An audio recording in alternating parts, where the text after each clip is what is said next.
Hola, bienvenidos a todas y a todas a esta actividad de lanzamiento del libro Innovación en Docencia Universitaria. Mi nombre es Ignacio Muñoz, soy el director de posgrado de la Facultad de Educación de Ciencias Sociales, pero para los propósitos de esta actividad soy el editor, uno de los dos editores de este libro. Se trata de una obra colectiva elaborada por un conjunto de docentes, de académicos que están comprometidos con el propósito del libro, que es mirarse a sí mismo desde la práctica docente orientado a la mejora. No les voy a hablar de la obra que estamos lanzando en sí misma, dejemos que se las bata sola cuando salga a la vida, aunque probablemente la editora Damaris va a comentarles algo. Les voy a hablar más bien del tema de fondo que quisimos abordar con una comunidad de académicos de distintas universidades a través de cada estudio. Luego de concluir esta presentación, que remite un poco al contexto de la obra, le voy a ceder la palabra a Damaris Roy, la editora, la otra editora, y ella va a agradecer las contribuciones de cada uno de los autores, que entre paréntesis son alumnos de nosotros, así que estamos súper contentos por eso. Y va a conducir una jornada de preguntas a nuestros 4 invitados. Les cuento un poco cómo va a estar organizada la actividad. Damaris va a hacer la misma pregunta a cada uno de ellos, con tiempos de duración acotados a 3 minutos. Luego de que se complete cada una de estas rondas, nuestros invitados van a tener la posibilidad de aportar una reflexión final de cierre, una contrarrespuesta, etc. Para darle dinamismo a la conversación, que es a lo que los invitamos, a un conversatorio. Para poder cumplir un poco con los tiempos comprometidos con ustedes, que están por allá, vamos a tener que restringir el tema de las preguntas directas. Disculpas por eso. Una vez concluido ese diálogo, Damaris va a hacer algunas palabras finales. Bueno, vayamos al contexto para explicarles la obra desde su tema, que en el fondo es el ejercicio que voy a hacer yo. El tema del fondo del que se hace cargo el libro son los desafíos que enfrenta la docencia, que están gatillados por la emergencia de lo que nosotros llamamos la universidad de masa. Se trata de un fenómeno súper nuevo, que no tiene más de 10 años, que está teniendo repercusiones directas sobre el trabajo que realizan los académicos, de una manera que uno no advierte, porque uno está algo así como en el vórtice de un tornado y no ve todo lo que gira alrededor. Bueno, piensen qué era la universidad cuando se incorporaron ustedes como alumnos, sobre todo los que tenemos más de 40 años, y en mi caso más de 50, y qué es ahora. ¿Notan los cambios? Hace 2 o 3 décadas en Latinoamérica, nuestro sistema universitario era minúsculo, con todos los atributos propios de un sistema terciario del tercer mundo. En la década de 1960, que es cuando yo nací, digamos, a principio, la matrícula universitaria en Chile ascendía a 60.000 estudiantes. Era un sistema pequeñito. Lo que pasaba acá era lo mismo que pasaba en todos los países de Latinoamérica. Se formaban en la universidad, en realidad, los hijos de las pequeñas élites endogámicas de cada país. ¿Y el resto? En esos años, que no están tan atrás, la mitad de los adolescentes no terminaban la enseñanza media en Chile, en mi país. Hoy sobre el 90 debemos andar. Y de ese grupo, muy pocos de los que terminaban la enseñanza secundaria llegaban a la universidad, que era a la sazón una universidad amateur, que no había profesionalizado la función de la docencia, ni la función de la investigación, ni menos la de la gestión. ¿Y cómo eran las cosas en ese contexto? En ese mundo los escenarios laborales estaban bien delineados en nuestros países. Había un número limitado de carreras y dentro de ellas cada estudiante nuestro seguía trayectorias nítidas. Bueno, esto era posible porque las economías de la época no tenían en Latinoamérica gran complejidad. Necesitaban contar con núcleos pequeños de profesionales de alto desempeño, con lo que nos daban estas universidades elitistas más o menos funcionaban. En general, diagnóstico compartido en todos nuestros países, funcionaba, pero teníamos que resolver un problema. ¿Cómo llegar a ser un país desarrollado con un sistema universitario propio del tercer mundo? Eso no funciona. Nosotros lo sabíamos que necesitábamos experimentar un cambio radical. Teníamos que aumentar la dotación de capital humano avanzado en cada país, multiplicando el tamaño del estudiantado universitario por 10 o 20 veces, para comenzar a ser competitivos. En un contexto en que nosotros sabemos las exigencias en términos de capital humano avanzado van a ir avanzando, ya lo sabíamos entonces. Les diría que eso se logró en un tiempo récord en Chile, en Perú y en todos los países de la región, fundamentalmente con la incorporación de los privados en el sector de educación superior. Los privados han sido el actor más dinámico. Y les diría también que el experimento en Latinoamérica, en Chile particularmente, que es el contexto que dominamos más los autores de este libro, el ciclo expansivo funcionó a las mil maravillas. ¿Qué está pasando en Chile y en Latinoamérica? En estos últimos 10 o 20 años cumplió el proceso de apertura del contexto escolar a todos los jóvenes que están terminando el ciclo de educación secundaria. Como resultado de eso, en los últimos 10 o 20 años se creó un puente entre el sistema escolar y el sistema universitario, con las consecuencias expuestas. Cuando se satura el nivel secundario, inmediatamente vive un salto al nivel terciario. Eso es lo que sabemos y es lo que pasó acá. Bueno, el resultado es que cada día son menos los jóvenes en condiciones de realizar estudios superiores que no lo estén haciendo en Chile y en Latinoamérica. Y las cifras están a la vista. El 2018, son los últimos datos que conseguí para esta presentación, teníamos en Chile 47 centros de formación técnica, 43 institutos profesionales y 61 universidades. Y ya teníamos una cobertura a nivel de educación superior de 1.300.000. Acuérdense que yo les comenté que partimos con los 60.000. ¿Y eso qué supone? Que se elevó la tasa de cobertura bruta sobre el 71%, lo que nos pone al lado de países como Austria, Bélgica, Irlanda o Noruega. Es un salto grande. El problema es que fue un salto muy rápido. La transición de esta universidad pequeña, tercermundista, a lo que llamaríamos una universidad más masiva, abierta a las exigencias del presente, que en otros contextos en el mundo se maduró lentamente. En Latinoamérica y en Chile particularmente lo vimos en 10 y quizás 15 años. El resultado de esto es extraordinario, es maravilloso tener a sectores medios y bajos en educación superior, pero eso genera un montón de externalidades de las cuales hay que hacerse cargo. ¿Qué tenemos acá? Se consolidó un sistema terciario que es disparejo, en el cual nos encontramos con universidades grandes y pequeñas, de buen nivel y más sencilla. Las políticas de aseguramiento de la calidad que están emergiendo son incipientes y se basan más en la imitación de los estándares europeos y norteamericanos que en procesos de maduración endógena a nivel de cada institución. Hay temas con la infraestructura. Muchos alumnos, a veces la infraestructura no da, incluso con los elementos más básicos. Constatamos que hay déficit importantes en muchos planteles con relación al tema de la investigación, que todavía la estructura de los planes de estudio no están del todo acabados, lo mismo pasa con los perfiles de egreso. Pero yo les diría que lo más complicado, o lo que más quisimos ver los autores de este libro, es todo lo que este conjunto de cosas ha detonado con relación al talón de Aquiles de la universidad, que según nosotros es la función docente. ¿Qué ha supuesto todo este cambio tan acelerado para el docente actual? Bueno, veamos las cosas que se han dado para atender a las necesidades formativas de un estudiantado tan amplio que creció tan rápido. Tuvimos nosotros que ampliar igualmente con la misma velocidad la dotación de docentes universitarios. Y el puñado de académicos de tiempo parcial que teníamos cuando yo estudié, que eran poquitos, tuvo que ser reemplazado por ejércitos de académicos que no venían de la tradición universitaria y no venían de la cultura científica.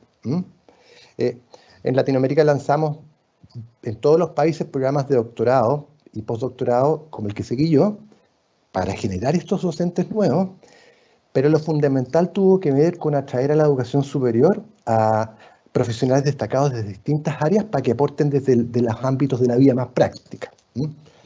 El problema es que ni los que hicieron doctorados, ni la gente que nos aportó desde el mundo profesional tenía una formación específica para ejercer la pedagogía universitaria, y como no venían de la cultura de la academia, sabíamos enseñar, pero no sabíamos lograr que nuestros estudiantes aprendan. Eso da origen a un montón de complicaciones. La principal tiene que ver con nuestros propios estudiantes. Las universidades actuales son un verdadero crisol. Reciben estudiantes de todas las clases, de todos los tipos de enseñanza, con niveles muy disparejos de formación.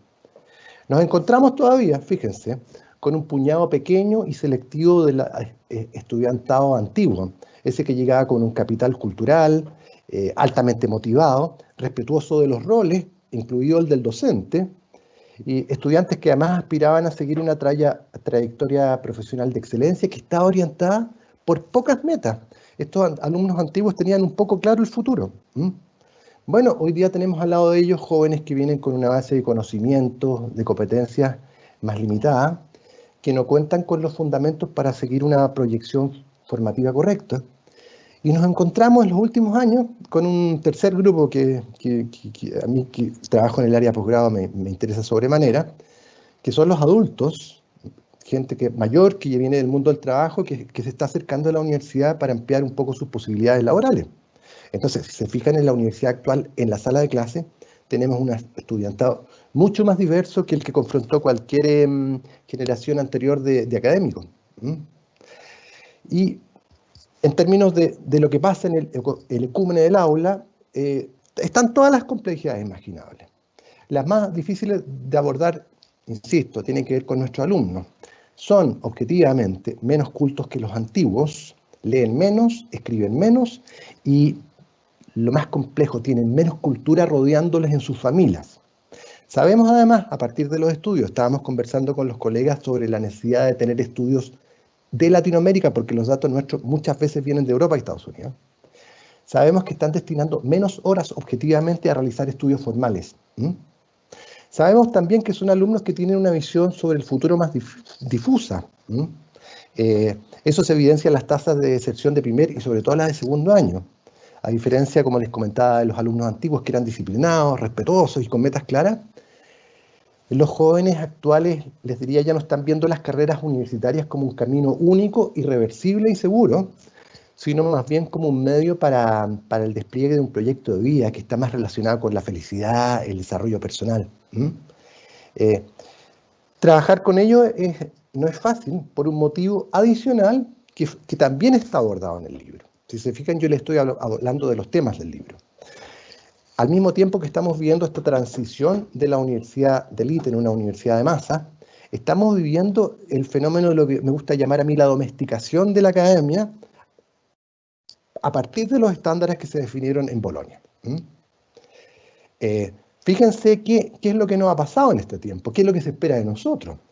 En las universidades tradicionales los docentes estaban centrados en la enseñanza, o sea, en la disciplina.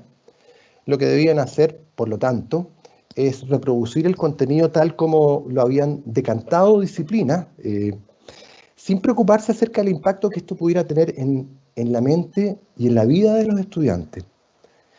Si aprendían o no, era asunto de ellos. Hoy, post-Bolonia, luego del giro que vivió la educación superior, que puso al centro al alumno y su aprendizaje, el foco cambió. Y eso conlleva un criterio totalmente distinto, que es un poco terrible para nosotros, porque ya no nos podemos resguardar en las lógicas propias de cada especialidad, que son las que manejamos. Ahora lo que nosotros tenemos que hacer, formados como, digámoslo, científicos en una cierta área, es de construir el conocimiento que tenemos para desarrollar en los jóvenes capacidades que puedan movilizar en contextos auténticos, o sea, más allá de la aula universitaria, en la vida del trabajo, en la vida personal, en la vida social. ¿Qué más nos piden en esta universidad que está un poco domesticada por procesos, por protocolos, por estándares? Cada carrera tiene que cumplir la promesa planteada en un perfil en que uno tiene que documentar a qué se compromete con cada familia, con cada niño, con cada estudiante y con la sociedad. Porque ahora estamos siempre bajo el escrutinio de las unidades de calidad, que son como nuestra superintendencia, nuestro controlador interno. Unidades que a la vez son supervisadas por agencias nacionales que se ciñen por estándares internacionales definidos post-Bolonia.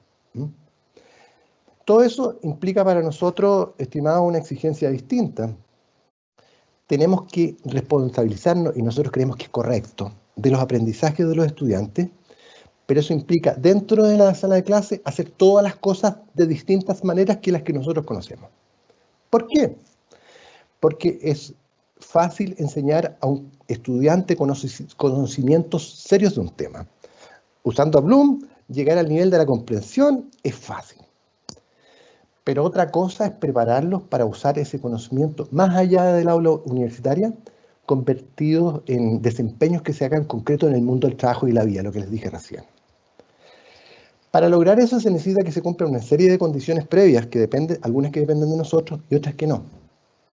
La carrera a la cual estamos aportando con nuestra docencia tiene que pensar muy bien lo que necesita el mercado, tiene que pensar lo que necesitan las instituciones, las organizaciones, todo eso que está allá afuera, todo ese mundo al cual se van a incorporar nuestros egresados. Es un ejercicio de salir del ensimismamiento que es propio del mundo académico. Lo tenemos que hacer nosotros, pero antes lo tiene que haber hecho la carrera.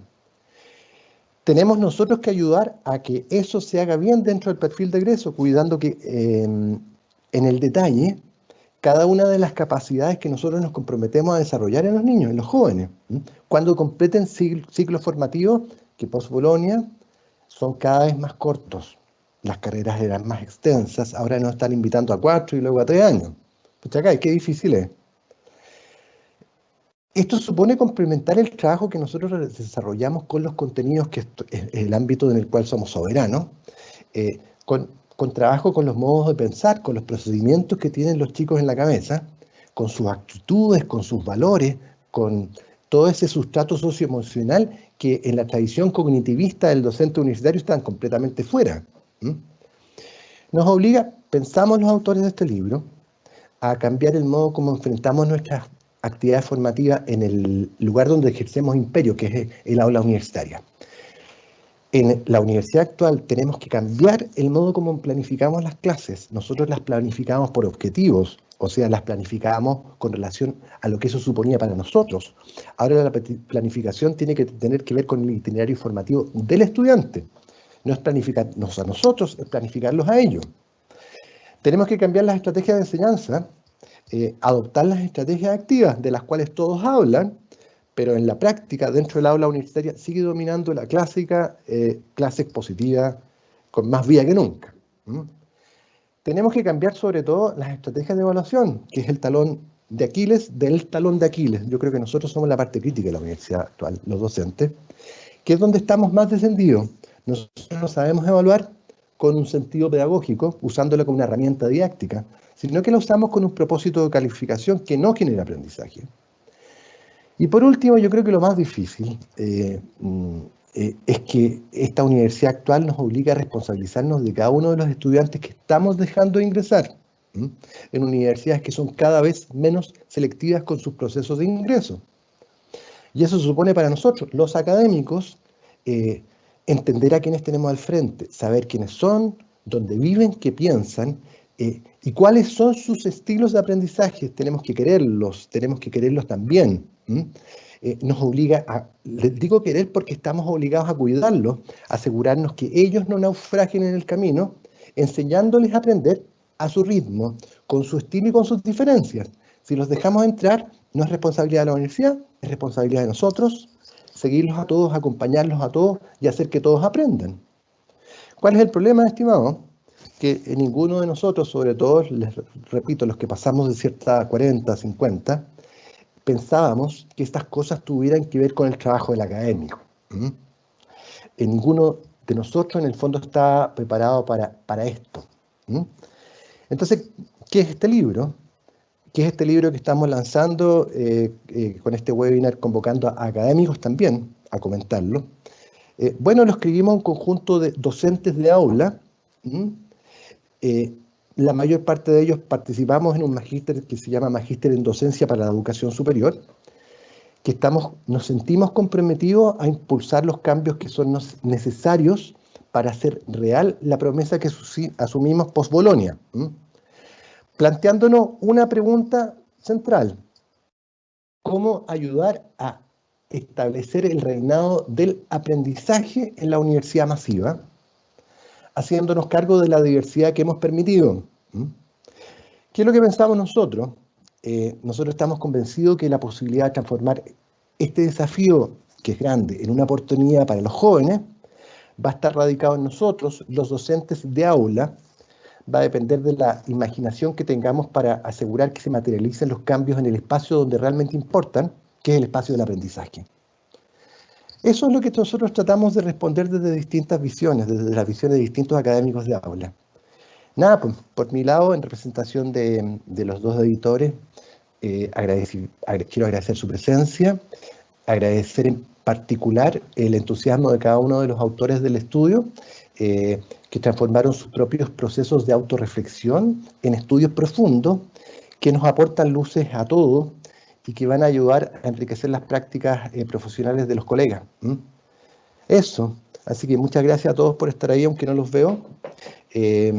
Dejo con ustedes ahora a la doctora Damaris Roy, que es la otra editora del texto, para que les comente brevemente los alcances de cada contribución y modere el diálogo que viene a continuación. Así que gracias a todos. Hola, muy buenos días. Gracias, Ignacio. Gracias a todas las personas que nos están acompañando, los estudiantes, los profesores, los colegas de este magíster y demás. Bueno, el doctor Muñoz, además de ser el director de posgrado, es también académico del Magíster en Docencia para la Educación Superior, trabaja fundamentalmente en política educacional, en seminario de grado y desde allí todo este acercamiento que muy bien ha ubicado en cuanto al contexto. Como decía Ignacio, juntos hemos liderado este proyecto que lo más relevante y lo más significativo que tiene es la participación activa, la participación reflexiva de todos los involucrados en él. Primero que todo, bueno, mostrar el libro de forma física. Es una pena, conocemos el contexto en el que estamos todos ubicados, pero pronto vamos a poder tenerlo, vamos a poder tocarlo, y mientras tanto viajará a través de este contexto de redes que nos permite igual estar comunicados, estar conectados y poder desde allí ser parte del conocimiento y transmitir nuestras experiencias. El libro está conformado estructuralmente en 3 partes, está además ubicado en 16 capítulos, y antes de hablar precisamente no de cada uno, sino de forma general, primero que todo un reconocimiento especial, un reconocimiento muy fuerte, todo nuestro cariño y como el empuje de todos los colegas, porque ya hoy son colegas, ya no son egresados, ya no son estudiantes del magíster, que forman parte de la autoría de cada uno de estos capítulos. También de conjuntos hay algunos profesores del programa de magíster en docencia para la educación superior que están de forma explícita como autores de este texto o están de forma implícita porque también estuvieron liderando como profesores guías este proyecto. Como elemento significativo y que es lo que nosotros más rescatamos de este proceso, fíjense que las 16 propuestas que se expresan en el texto son resultado de la reflexión en la acción que realizaron estos colegas analizando su propia práctica docente, y desde ello, que nosotros consideramos además que es el valor agregado, hay por un lado la propuesta y por otro lado la aplicación in situ de esa propuesta en aras de poder transformar el contexto de su propia práctica universitaria.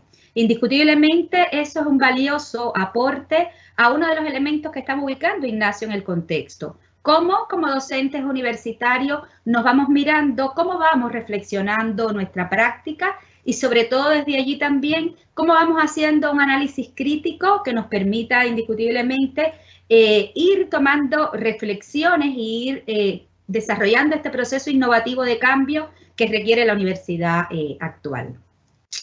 Sobre el libro también ubiquemos que el libro forma parte de un proyecto de publicación y sistematización que tiene la unidad de posgrado que lidera Ignacio, que es el primer libro en este contexto, y desde allí fíjense que en esta ubicación lógica de poder conversar, de poder replantearnos sobre nuestra práctica docente, un elemento bien relevante de los 16 trabajos es que todos ellos están enfocados y ubicados en ese espacio donde cobra vida todo lo que el doctor Muñoz estaba haciendo referencia, que es precisamente la sala de clase. Parafraseando a Jimeno Sacristán, el currículum se vive en la sala de clase porque allí es donde concretamos ese modelo educativo que la universidad ha diseñado y que la universidad ubica como elemento de referencia hoy con base y centralizado en nuestros estudiantes. Un perfil de egreso del que nos hacemos cargo en cada una de las carreras, pero que indiscutiblemente cuando eso transita en una matriz de tributación, si nosotros como académicos en nuestra sala de clase no nos hacemos cargo realmente de cómo mejorar este contexto, de cómo formar a ese profesional desde las necesidades concretas de lo que hoy la sociedad está ubicando, entonces el currículo quedaría en lo que nosotros muchas veces conocemos como ese currículo ideal, pero no como este currículo real, este currículo concreto. Otro elemento importante que para nosotros es bien significativo es que, fíjense, los autores del trabajo, o los autores del libro, perdón, en cada uno de sus trabajos estuvieron dando respuesta a diferentes nudos críticos de la docencia. Y esos nudos críticos de la docencia son resultado, en primer lugar, de la propia trayectoria curricular de nuestro magíster.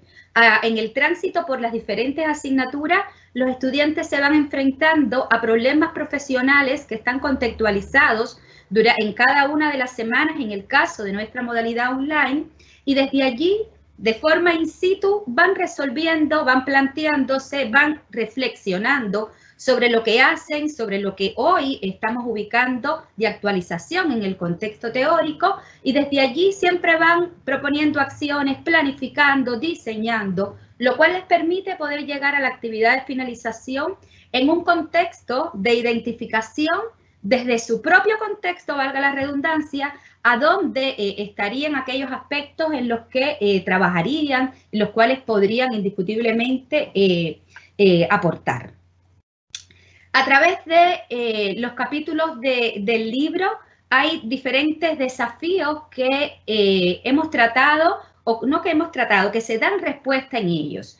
Y que la esencia fundamental está, y es la invitación además a la lectura, en que en cada uno de esos capítulos, pensando en los nudos críticos, uno como profesor también pueda pensar desde su práctica universitaria, desde su práctica docente, ¿qué es lo que tengo? ¿Cómo lo puedo mejorar? ¿Qué contribución puede tener esto? ¿Qué otro elemento puede ubicar? El doctor Muñoz ubicaba elementos claves como que hoy ya ser docente universitario no es ir a impartir una clase, porque indiscutiblemente esta concepción integral del sujeto es relevante en función de, y por tanto requiere que como docente estemos constantemente perfeccionándonos y constantemente, indiscutiblemente, pensando desde ese aprendizaje centrado en el estudiante, qué otras prácticas vamos a ir aplicando. Es importante para nosotros también, es muestra de lo que está en el texto, y decimos nosotros porque nosotros sentimos que esto es un hijo del magíster, porque es el resultado del tránsito, de la trayectoria curricular, de lo que se hace en todas las asignaturas. Como que el aprendizaje es ecléctico, que la variedad de estrategias didácticas que se aplica en las diferentes asignaturas, que contextualizar la forma de trabajo, tanto para las estrategias activas como para trabajar desde evaluación auténtica, mirándolo siempre desde la perspectiva de formación integral del sujeto, es un elemento que obviamente le va a dar o que nos va a permitir poder ir generando ese alcance que realmente estamos ubicando en el perfil de egreso.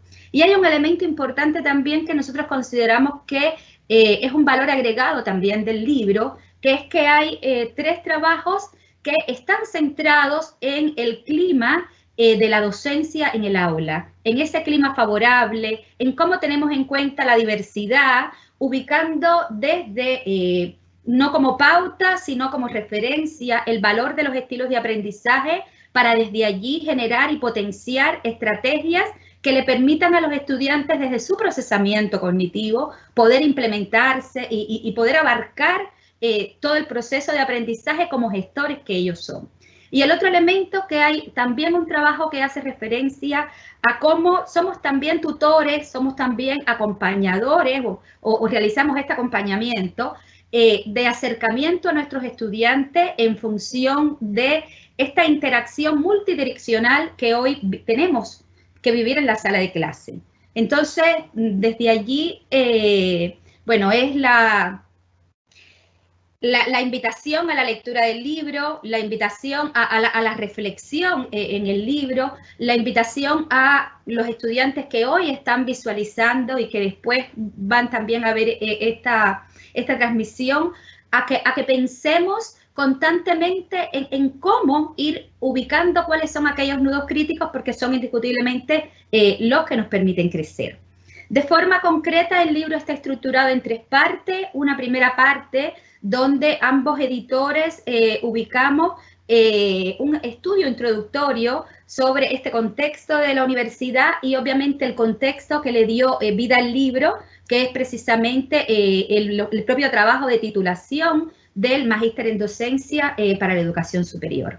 Después, la segunda y la tercera parte están ubicadas y se desarrollan a partir de las 2 líneas de desarrollo de nuestro magíster. Por un lado, la que está referida con la innovación pedagógica y por otro lado la calidad de la docencia, que solo hacemos las distinciones de ellas en función cómo desde la perspectiva de la innovación pedagógica estamos repensando constantemente como docentes en cómo aportar al desarrollo del proceso de enseñanza-aprendizaje.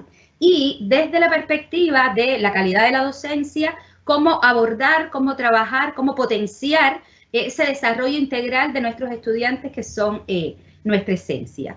Los trabajos de forma, digamos que un poco general, porque sería muy largo hacer un análisis de cada uno de ellos, están ubicados en temas que parten desde la inclusión del currículo universitario con estrategias que le permitan trabajar desde el contexto de la diversidad, con estudios relacionados con qué ocurre con el conocimiento de los estilos de aprendizaje de nuestros estudiantes, sin que esto constituya indiscutiblemente una mirada, digamos que imperante, sino una referencia para desde allí indiscutiblemente poder ubicar esa variedad de estrategias activas que, como también decía el doctor, fíjense que en los discursos ubicamos constantemente que la innovación es relevante, que hablamos de estrategias activas, pero sin embargo, como modelamos en nuestra sala de clases y en el libro pueden encontrar propuestas sobre ellos,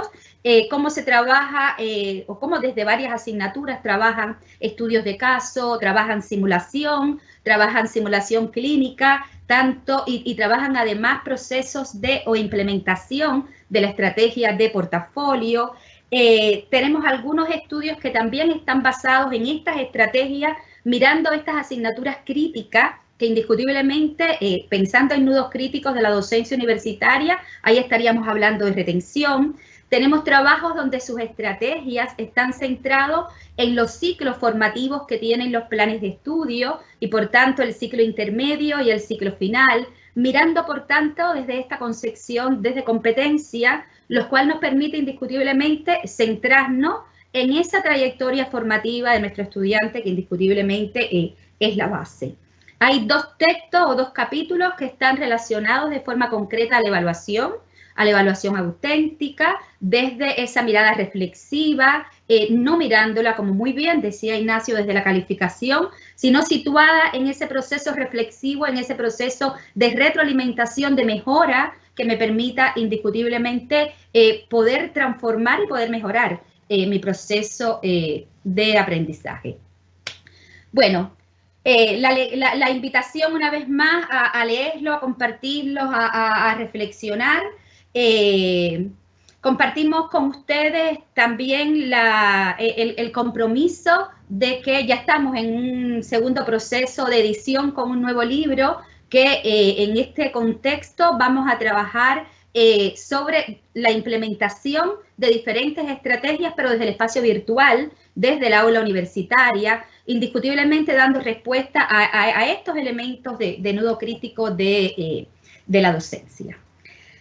Sigamos, hablamos en este momento o hablemos un poquito sobre docencia universitaria, y para que no sea solo desde la referencia nuestra de hablar del libro, hemos compartido o queremos compartir este grato momento con 4 colegas, 4 académicos del contexto latinoamericano, quienes son además, digamos que protagonistas relevantes de todos estos procesos de cambio, de transformación, de desafíos de la docencia universitaria. Nos van a acompañar y en breve ustedes lo van a estar viendo en la medida en que pasemos a la ronda de preguntas. La doctora Olga Agudelo Velázquez, ella es académica de la Universidad de Santander de Colombia, doctora en tecnología educativa y es docente e investigadora en la maestría de tecnologías digitales aplicadas a la educación. Le doy la bienvenida a Olga y en un ratito estaremos conversando con ella. También nos acompaña desde mi tierra, desde Cuba, el doctor Elmis Escribanos Herbis, académico de la Universidad de Matanzas, director de la maestría de educación y también director de la revista Atenas en esta ciudad y miembro del Tribunal de Doctorado de la región occidental. Compatriota, bienvenido, yo soy mitad chilena también. Bueno, es un gusto también que nos acompañe la doctora Ana María Saavedra, académica de la Universidad de San Marcos en Guatemala, doctora en educación, profesora de magíster y doctorado en educación en la Universidad de San Marcos y encargada de los procesos de calidad para la acreditación en algunas facultades, como hablábamos hace un ratito, la relevancia de la innovación. Indiscutiblemente de nuestra tierra, de aquí, de nuestro patio, alguien que es muy querido y conocido por nosotros porque ha estado compartiendo en otras instancias del magíster, Robert Pardo Silva, director del Centro de Aprendizaje de la Universidad Adolfo Ibáñez, director educativo de la Red Nacional de Centros de Apoyo a la Docencia y miembro del Consorcio Educacional para el Desarrollo Educativo. Sean muy bienvenidos los 4. Vamos a desarrollar este panel en el que hemos ubicado 3 preguntas que la modalidad, como explicó Ignacio, va a ser respondida por cada uno de los colegas y posteriormente haremos un cierre. Y lo más relevante para nosotros en este sentido es que lo que van a compartir nuestros colegas desde sus contextos, indiscutiblemente veamos, porque también estamos seguros que son parte de estos nudos críticos que estamos ubicados en la esencia de la docencia universitaria. Bueno, partamos entonces con la primera pregunta y pensando en ella, fíjense, ¿cuáles considerarían ustedes que son las principales transformaciones que requieren hoy las universidades latinoamericanas para estar a la altura de las necesidades del siglo XXI? Pensando que desde nuestro contexto, indiscutiblemente los europeos, el mundo anglosajón, tienen una ventaja, tienen un camino que iniciaron antes en este sentido. Entonces, bueno, le doy la palabra a mi colega Robert Pardo. Muchas gracias, Damaris. Un saludo a todos los asistentes. Bueno, Ignacio lo mencionó, el reino del aprendizaje. Yo creo que lo primero es focalizar la universidad y los procesos, no solamente los procesos académicos. Estamos acostumbrados al discurso de que los docentes tenemos que focalizarnos en los estudiantes y en el aprendizaje. Eso digamos, lo venimos sosteniendo hace bastante tiempo, pero lo que se nota es que nos falta un alineamiento que en otras latitudes ya se empieza a ver, alineamiento entre los espacios, alineamiento en la gestión, alineamiento en los tiempos, y por lo tanto toda la institución tiene que estar alineada hacia ese objetivo, no solamente los docentes. Otro elemento que yo creo que es importante y que se ha puesto de relevancia en este momento es precisamente el tema de la pedagogía flexible. Hay que llevar adelante una práctica de pedagogía flexible. Y además, desarrollar yo diría una pedagogía prefigurativa, ¿sí? Es decir, una pedagogía que ponga en tensión lo que estamos haciendo, que ponga en tensión, que establezca un diálogo entre la enseñanza y el aprendizaje, entre la estructura que ya tenemos, pero además y sobre todo esté mirando hacia el futuro, ¿sí? Que sea una pedagogía, como digo, prefigurativa, indagativa de todos esos elementos. Un cuarto punto sería algo que está tratado precisamente en el libro en varios momentos y que tiene que ver con el desarrollo de las competencias transversales, genéricas, key skills, como quieran llamarlo, digamos, pero todas esas han ido cobrando una importancia cada vez mayor en todos los aspectos de la enseñanza en educación superior. Otro elemento que yo diría se relaciona con lo anteriormente dicho respecto del alineamiento, tiene que ver con algo que está muy presente en muchas universidades latinoamericanas en este momento, que no se discute demasiado, pero que sí ya se discute en otras latitudes, es el tema de la accountability, ¿sí? Yo creo que tenemos que pasar de sistemas de accountability que a veces se vuelven importantes en sí mismos a un sistema más bien data-driven, ¿sí? Es decir, un sistema que esté mirando cada vez más acuciosamente la información que tenemos sobre los estudiantes, sobre los procesos, pero que esté precisamente alineado en el aprendizaje de los estudiantes, ¿sí? Conocemos muchos sistemas de accountability que parecieran haber nacido por una buena razón, pero terminan divorciados del aprendizaje de los estudiantes. Eso diría. Gracias, Damaris. Muchas gracias, Robert. Bien relevante. Has ubicado indiscutiblemente aspectos en los que hoy nos estamos haciendo cargo y de los que nos tenemos que seguir haciendo cargo como parte de este perfeccionamiento. Olga, encantada de escucharte. Muchas gracias, Damaris, y saludos a todos. Bueno, yo diría que hay un aspecto en el cual las universidades tenemos que centrarnos en este momento, y es en la investigación, en el ecosistema de investigación, en robustecerlo para potenciar la innovación. Seguimos haciendo las mismas cosas de la misma manera y pretendemos obtener resultados distintos, como nos lo enseña Einstein. Hay que empezar a hacer cosas diferentes y eso se logra a través de la investigación. Nuestros estudiantes en sus trabajos de grado siguen haciendo y replicando lo mismo que han hecho y lo mismo que han hecho otros estudiantes que ya han pasado por allí.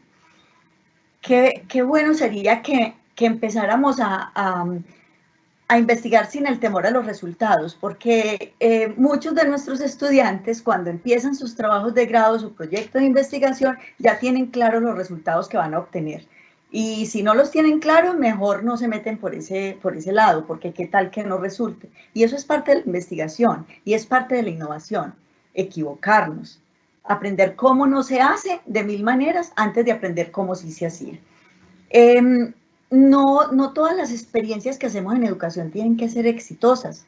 Podemos aprender a partir de esos pequeños errores, pero si no nos lanzamos a investigar, va a ser muy difícil lograr esto.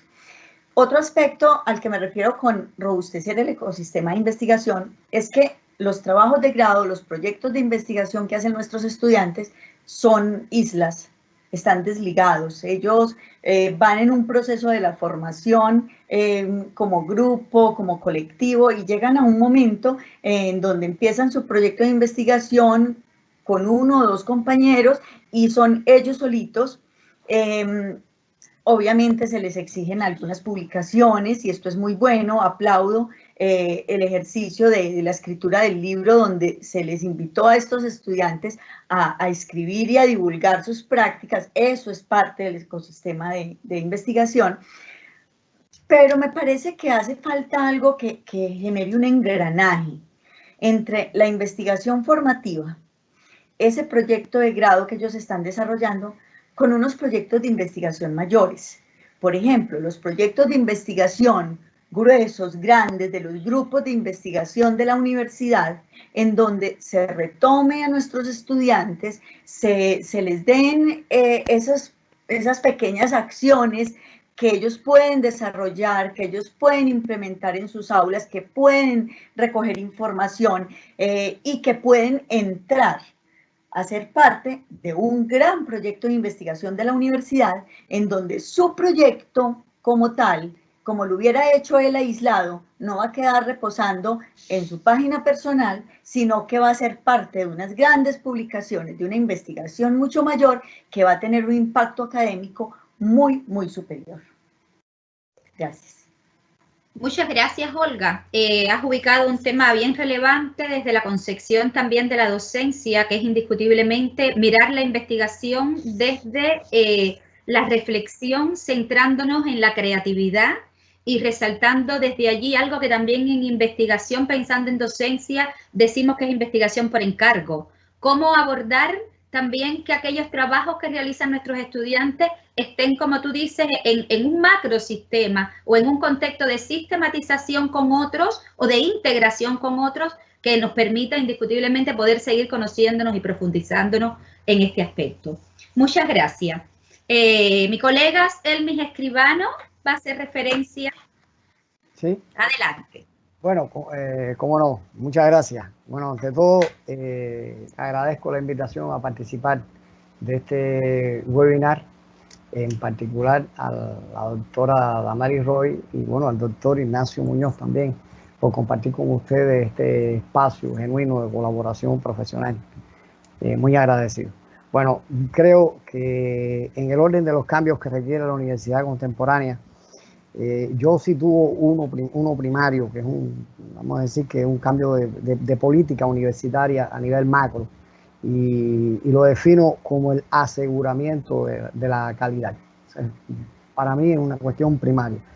Digamos que en comparación con el mundo, América Latina tiene la educación superior más diversa en relación con todo el mundo. Nosotros tenemos 38 países y 24 de ellos tienen sistemas de evaluación de la calidad. O sea, hay un grupo de países que aún no tienen cómo evaluar la calidad de sus universidades. Existen más de 60 agencias de evaluación de la calidad de la educación superior en nuestro continente.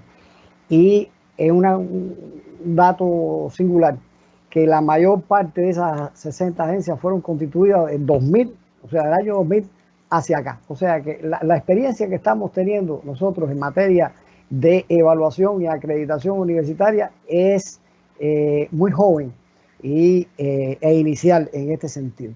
O sea, yo creo que en este orden, el tener un concepto de calidad y un concepto de calidad determinado desde dentro de nuestras naciones, desde dentro de nuestras instituciones, donde estemos a tono con lo que ocurre en el mundo, pero por sobre todas las cosas, dando prioridad a toda nuestra herencia cultural, a nuestra herencia académica, a nuestra tradición en ese sentido, y que sobre la base de saber dónde estamos nos podamos mover a un punto en el que ese punto genere desarrollo, genere cambio.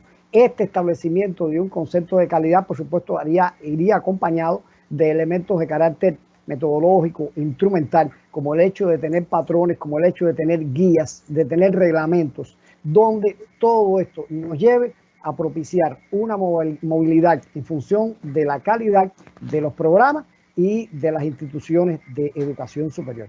Yo comparto y me alegro muchísimo que la colega, la doctora que me antecedió de Colombia, haya hecho alusión. Yo soy un defensor de la investigación como un elemento que es la base de los procesos que deben ocurrir en la universidad. Si nosotros no tenemos investigación, no tenemos, vamos a decir, que recursos para innovar, no tenemos recursos para socializar y para que se tenga una visión de qué hacemos en nuestras universidades, cuáles son nuestros resultados de investigación, cómo los internacionalizamos. Y ese es otro de los desafíos a los que hay que responder, al desafío de lograr un impacto internacional con la visualización de nuestros resultados. Yo consultaba para compartir con ustedes un estudio que hizo la base Clarivate Analytics. Ellos de un universo de 6.000 científicos cuyos trabajos han sido citados, solo, escuchen esto, colegas, lamentable, 0.53%, o sea, 32 de ellos son latinoamericanos, o sea, una ínfima cantidad. Para poner un dato, solamente la Universidad de Harvard, que tiene 160, nos supera a nosotros, una sola institución, más que todo un continente. Esto fue conseguido, por supuesto, en una búsqueda en esta base de datos que les decía, en 33.000 revistas, y esa búsqueda se hizo entre 2006 y 2016 en 21 campos del saber. O sea, que nos queda bien claro que la investigación como base, una política coherente, bien dirigida, bien concebida, nos debe llevar a que produzcamos resultados de investigaciones y esos resultados puedan ser socializados convenientemente en la corriente principal de la ciencia a nivel internacional. Esas son de las dos cosas, a mi modo de ver, que requieren un cambio, que requiere una transformación dentro de las tantas de las que pudiéramos referirnos y pudiéramos hablar en el día de hoy. Gracias. Muchas gracias, Helmi. Muchas gracias y compartimos indiscutiblemente lo que refieres. Nos queda un camino por recorrer en nuestro contexto latinoamericano. Indiscutiblemente, como tú dices, somos bastante niños en un proceso de pensando en el aseguramiento de la calidad, con 10 años, digamos que de empezar a implementar estos procesos de evaluación. Sin embargo, también tenemos como los otros contextos que nos permiten indiscutiblemente desde allí experiencias y referencias. Has dado otro elemento bien relevante, que es ubicar también lo que expresaba Olga sobre la significación que tiene la investigación.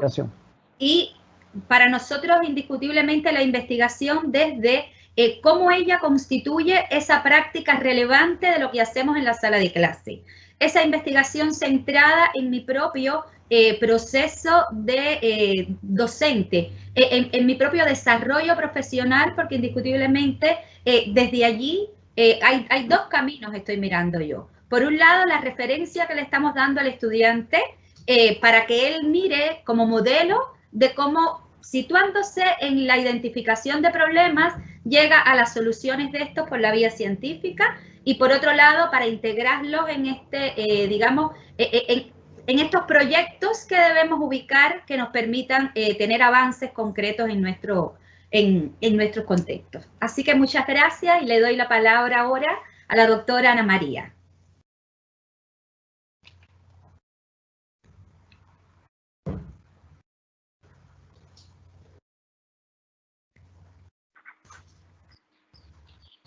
Gracias, Damaris, Ignacio, por la invitación a este espacio académico.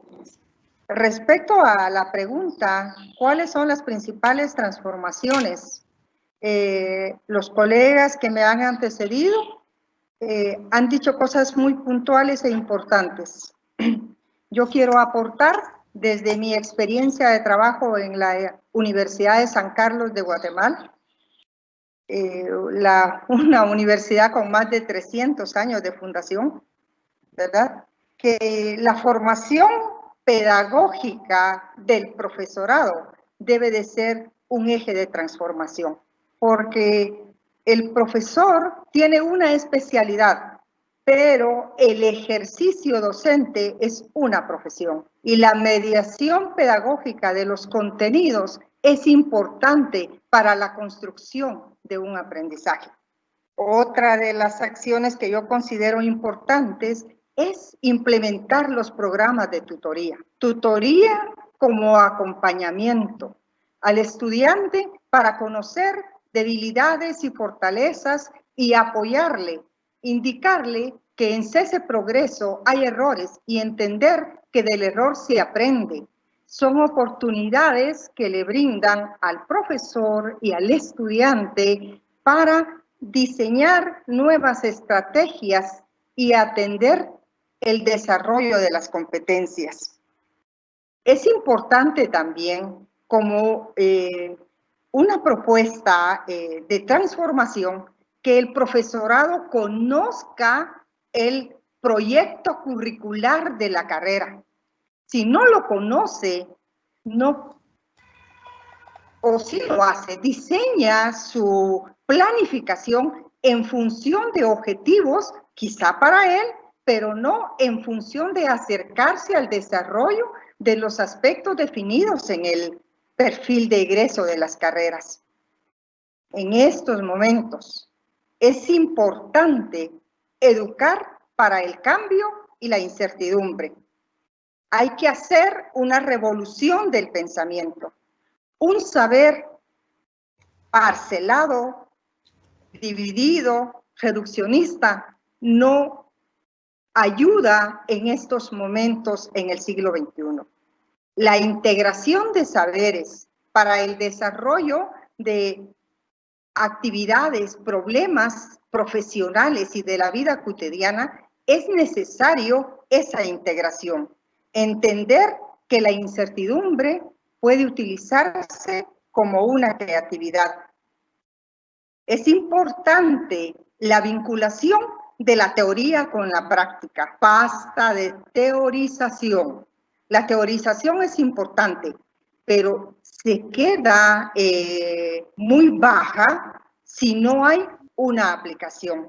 Entonces, vincular esa, y la otra es valorar la vigencia y la vivencia de los derechos humanos y los principios democráticos en el salón de aula. Entender que en estos momentos de pandemia, la ética como un valor es importante. Yo no sé qué estudiantes tengo detrás de mi pantalla, pero sé que los que están, espero yo, sean estudiantes comprometidos con su desarrollo, con su formación, y que realmente estén aportando en ese espacio lo necesario para que como profesora le ayude a construir ese cúmulo de experiencias creativas y de aprendizaje. Eso es lo que yo considero importante agregar a todo lo que dijeron mis colegas. Muchas gracias, Ana, muchas gracias, y efectivamente, como habíamos dicho, has ubicado también otro aspecto relevante como nuestros colegas anteriores, centrándonos en lo que ocurre hoy, ubicando la necesidad de educar desde el cambio y de la incertidumbre, tomándolos como oportunidades desde esta concepción de la formación de un sujeto que cuando llegue a su contexto profesional, indiscutiblemente no va a tener una vida, digamos que ordenada, garantizada y plana, sino que desde allí va a tener que hacer uso de todas estas herramientas, de todos estos recursos que indiscutiblemente desde el perfil de egreso, desde las competencias o los resultados de aprendizaje, desde allí debemos ir preparándolos para generar ello. Bueno, muchas gracias a los cuatro. Vamos entonces a conversar ahora centrándonos un poco más, digamos que en el centro, valga la redundancia, de nuestro libro, que es precisamente el docente pedagogo. Ese docente pedagogo que de alguna forma hemos estado caracterizando, ese docente pedagogo que a partir de lo muy bien explicaba Ignacio, viene de un contexto donde muchas veces es experto en su disciplina. Es un docente, que en ocasiones no es docente, que es un buen médico o es un buen odontólogo o es un buen ingeniero o es un buen abogado, pero sin embargo llega a este mundo a enseñar desde su expertise a estos estudiantes que se están formando para ser estos profesionales que además tienen características propias, como también explicó Ignacio, y que ubiquemos aquí otro elemento. Indiscutiblemente hay competencias docentes o competencias pedagógicas, como uno puede ubicar en la literatura, que requiere y que es lo que nos permite poder no solo planificar, sino poder activar esa clase, poder hacernos cargo de ese perfil de egreso, poder abordar todas estas aristas de la formación de ese profesional. E indiscutiblemente aquí hay dos aspectos que desde nuestro punto de vista son bien relevantes. Uno, que está relacionado a que cómo este docente pedagogo selecciona, jerarquiza, organiza, qué es lo que va a enseñar, qué es lo que requiere ese estudiante en este contexto o en este año académico que está, en esta asignatura, en este nivel. Y por otro lado, con qué estrategias de evaluación, con qué estrategias didácticas él va a mediar para que indiscutiblemente este estudiante pueda ser el propio gestor, como venimos hablando, de su propio proceso de aprendizaje. Desde allí, fíjense que conversemos ahora centrándonos, pensando también en nuestros 3 minutos, en cuáles serían los dos principales cambios que ustedes consideran debe efectuar este docente pedagogo en la universidad actual. Y en esta ocasión voy a partir por Ana, desde la Universidad San Marcos de Guatemala, de la Facultad de Humanidades. Adelante. Muchas gracias, Damaris. Es una pregunta que llama a la reflexión. Y llama a la reflexión porque para ser docente universitario hay que tener esa formación pedagógica. Los dos cambios que yo propongo, uno es, primero, para ejercer la docencia hay que conocer cómo aprenden los estudiantes. Privilegiar la construcción de su aprendizaje. Y para eso es necesario conocer esos indicadores que guían las interacciones de los estudiantes para entender sus realidades y entonces yo como profesor atender mi modelo de enseñanza que más se ajusta a ese grupo objetivo. Es decir, que uno de los propuestas que hago es conocer a los estudiantes que tenemos enfrente, conocer sus estilos de aprendizaje, sus necesidades educativas diferentes. Si los profesores somos heterogéneos, también los estudiantes son heterogéneos. Entonces, ¿cómo yo, profesor, conociendo los estilos de aprendizaje de mis estudiantes, si son activos, reflexivos, teóricos, pragmáticos, cuál debería ser el modelo de enseñanza que yo debo desarrollar para atender a ese gran grupo que tengo bajo mi responsabilidad? Apoyarlos, motivarlos, empoderarlos, evaluar el trabajo de ellos, pero también el mío, para ir generando cambios que me permitan avanzar en esa dicotomía profesor-estudiante.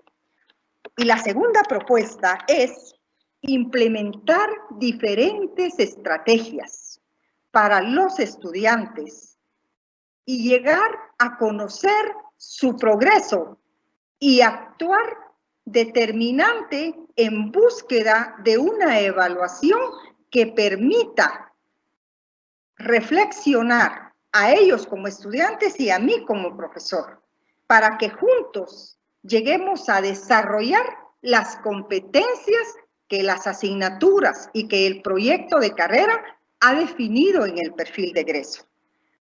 Esos son los dos cambios que yo, como sintetizo, deberíamos ejercer los profesores en la docencia universitaria. Muchas gracias, Ana. Vamos a conversar ahora, a escuchar a Elmis en función de sus aportes a los desafíos del pedagogo. Parece que ¿Tenemos alguna situación con Elmis? Porque no lo veo desde allí. Olga, te invito entonces a que conversemos sobre estos desafíos. Elmis, ¿estás por ahí?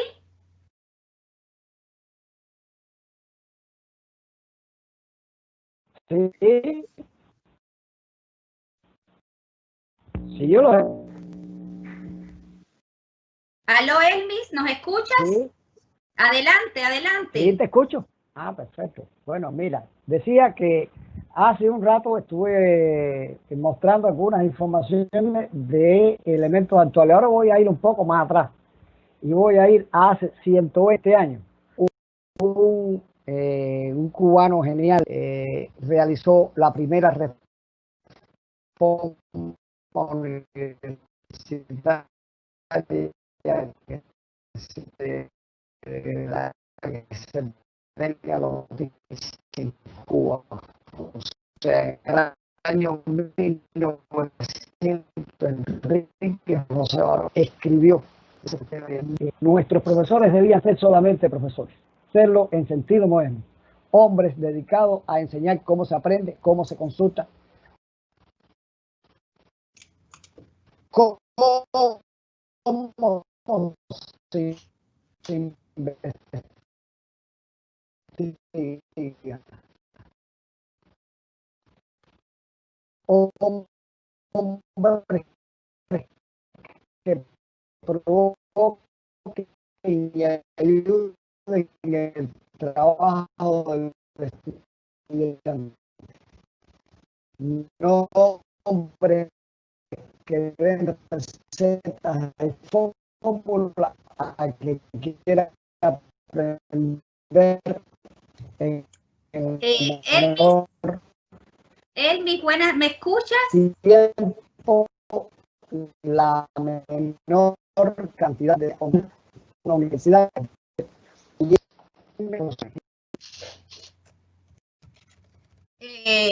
Tenemos problemas con la conexión de Elmis, de alguna forma no lo estamos escuchando. Valioso su aporte desde este contexto que estaba ubicando, de la formación integral del sujeto, fundamentalmente desde ahí lo estaba mirando. Mientras podemos resolver eso, entonces, Olga, encantada de escuchar tus aportes. Muchas gracias. Bueno, algunos de ustedes ya lo han mencionado y me centro ahí. Yo creo que el cambio fundamental que se espera en este momento del docente universitario es que vuelva a ser maestro. Creemos que esa es una tarea para los de primaria, para los de formación básica, pero el docente universitario tiene que posicionarse nuevamente en su rol de maestro, de guía, de acompañante. Y solamente voy a decir ese aspecto, nos estás pidiendo dos, Damaris, pero solamente me centro en ese con 5 aristas. Un docente, un maestro en todo el sentido de la palabra. Un maestro que fortalezca todas sus competencias, principalmente las competencias pedagógicas. Si bien es cierto que en este momento de confinamiento no estamos en el aula de clase presencial, no estamos ejerciendo ese rol allí de guía, de acompañante, ese rol pedagógico asume una mayor fuerza en el diseño pedagógico, porque esos espacios virtuales tienen que ser enriquecidos y ese enriquecimiento se lo da un verdadero maestro que diseña pedagógicamente todo su quehacer. Sabemos mucho y todos lo hemos dicho, todos nos referimos a nuestros docentes universitarios como sabe mucho, mi profe sabe mucho, pero no sabe enseñar. Entonces, retomémoslo. Primero, desde las competencias pedagógicas. Segundo, las competencias digitales. Y en este momento no es un reto, es una necesidad preponderante. Tenemos que fortalecer las competencias digitales y sabemos que en esto nuestros estudiantes nos llevan una ventaja. El cuento de que tienen el chip instalado no es cierto. Ellos tienen el chip instalado para las redes sociales y para el manejo del celular, pero en la parte académica necesitan nuestra guía. Y no podemos guiarlos si nosotros no los tenemos desarrollados. Una tercera arista sería las competencias de gestión. ¿Cómo organizo mi proceso de enseñanza para que ese estudiante pueda aprender más fácilmente? Y en esa articulación de la gestión con la pedagogía aparecen las competencias comunicativas. Porque, ¿cómo me comunico con mi estudiante? ¿Cómo me doy a entender? Y sabemos que muchos de nosotros de pronto soltamos expresiones como, a mí me pagan, así usted aprenda o no aprenda. Y eso es verdad. Pero si estamos como docentes por vocación, más allá del pago está mi función, de que ese estudiante se forme y lo haga muy bien formado, porque es nuestra responsabilidad. Lleva mi sello. Es como cuando hacemos una revisión de una tesis o de un artículo o de un libro. Uno dice, no está muy bueno, ¿cómo lo publico? Es que lleva mi sello, lleva mi nombre. Ese estudiante que estoy entregando a la sociedad lleva mi nombre, lleva mi sello. Y esa quinta arista, y vuelvo a la parte de la investigación. Un docente que no investiga es un docente que no se forma, es un docente que no se actualiza, es un docente que está formando ciudadanos y profesionales que ya no necesitamos. Está formando a los ciudadanos de un siglo que ya no existe. Entonces, mi invitación es, maestros, no importa de qué nivel, no importa, maestros, en todo el sentido de la palabra. Gracias, Damaris. Muchas gracias, Olga, muchas gracias, excelente. Escuchemos entonces a nuestro colega Robert Pardo para cerrar este ciclo.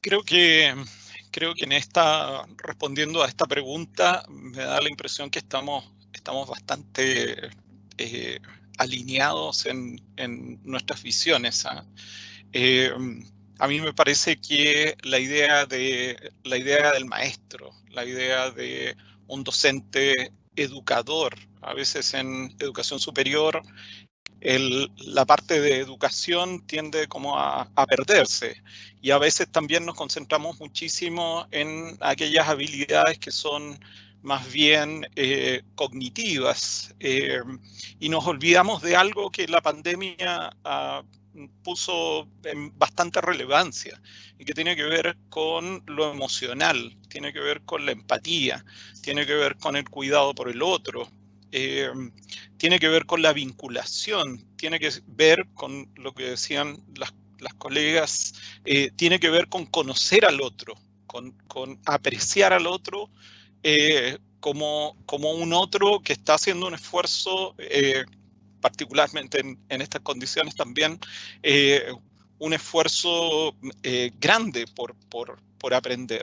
Entonces, yo creo que refuerzo simplemente la idea del docente educador, ¿sí? Y que indudablemente tiene que tener una formación amplia y también de todas las herramientas, lo digital.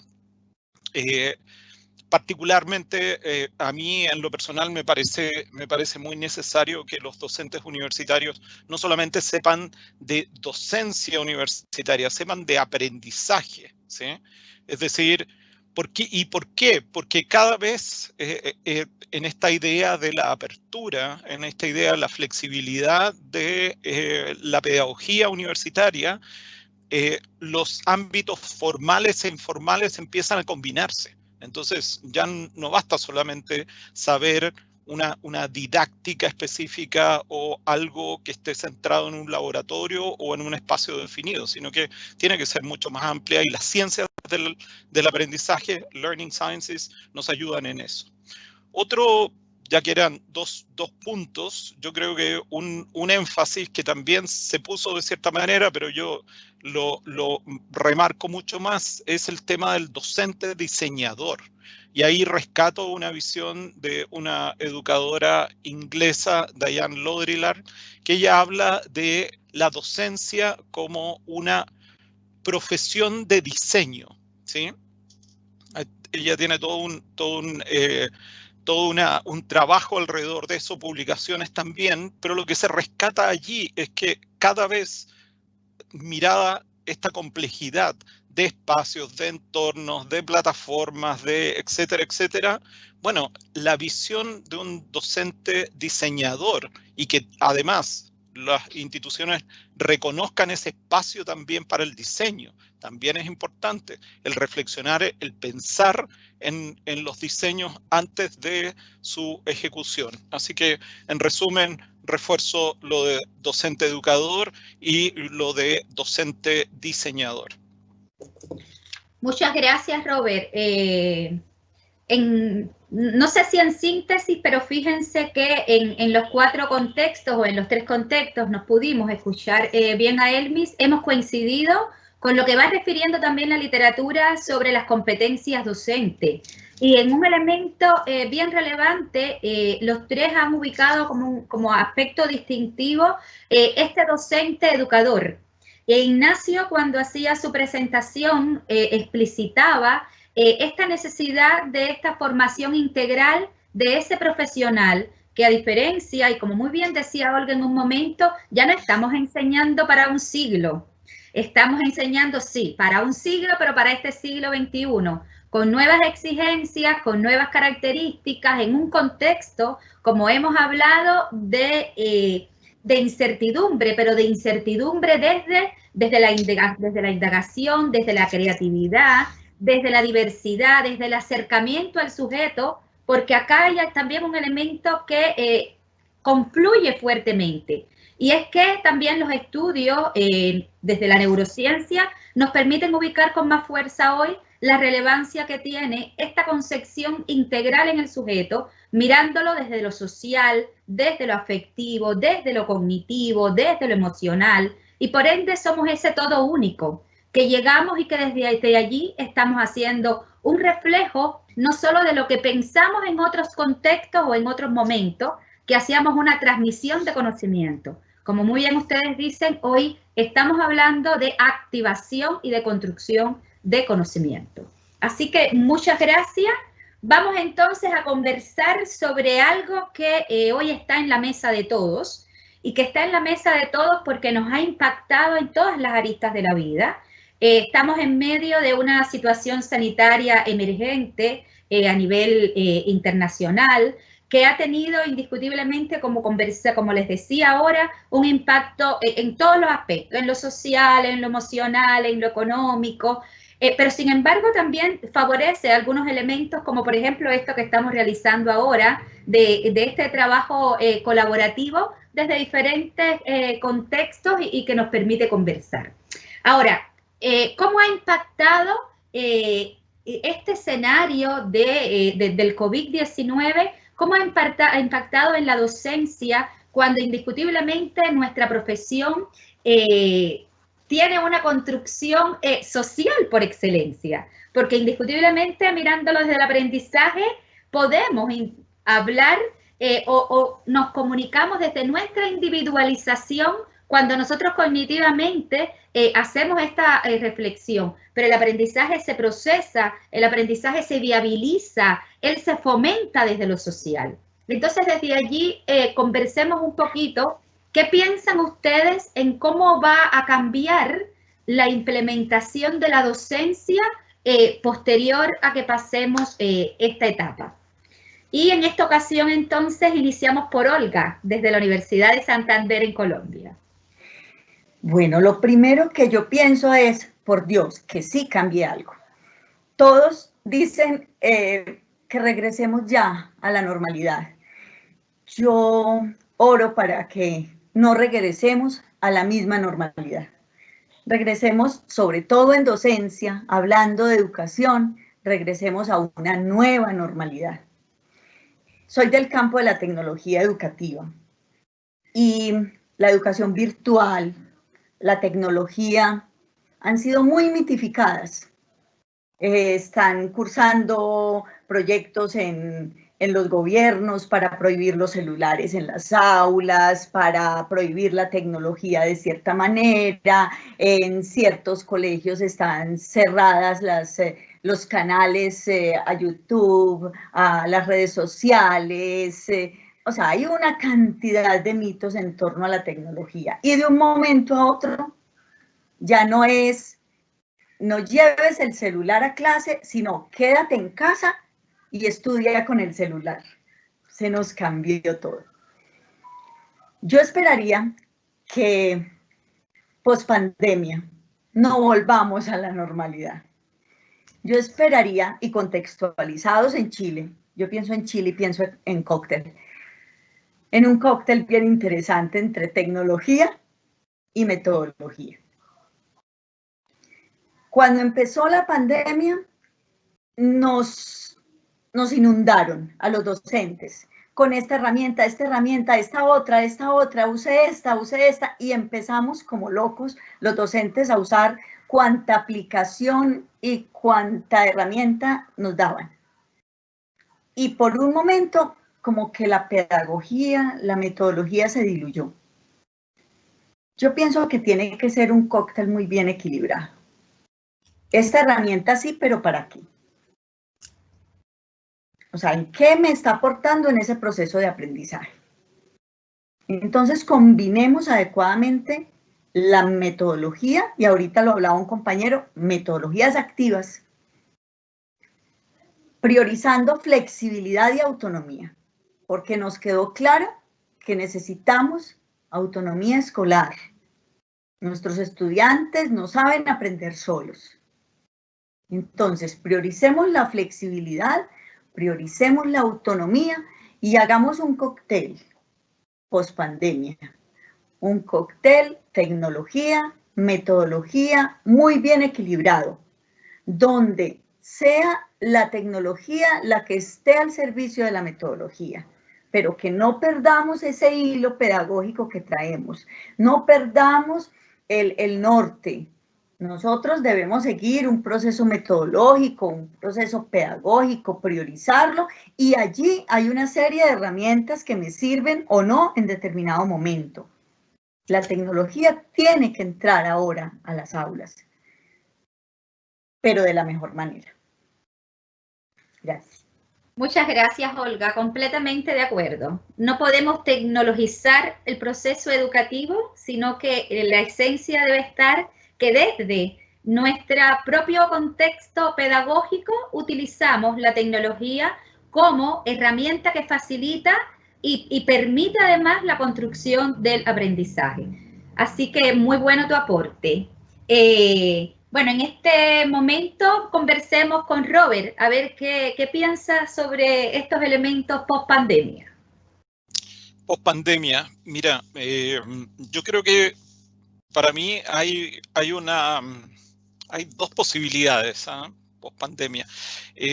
Yo creo que la situación que todavía estamos viviendo ha desnudado muchas problemáticas, ¿sí? Por ejemplo, temas de inequidad.